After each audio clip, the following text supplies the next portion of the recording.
How to use the magnifier on your phone. When it comes to reading any text, Magnifier can be useful for anyone who's visually impaired. Here's how you can activate this feature on an iPhone. Go to Settings, select General, then Accessibility.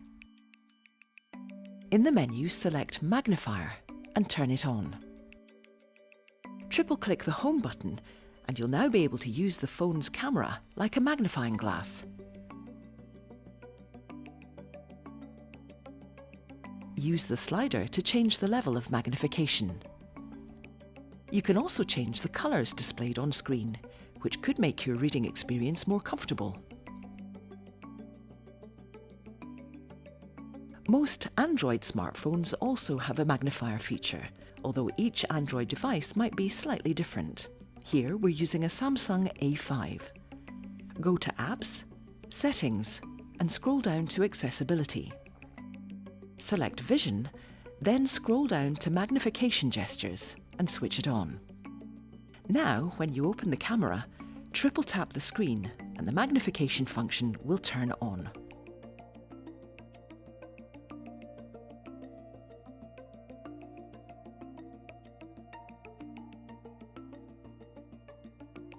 That's how you can use the magnification feature on your iPhone or Android device.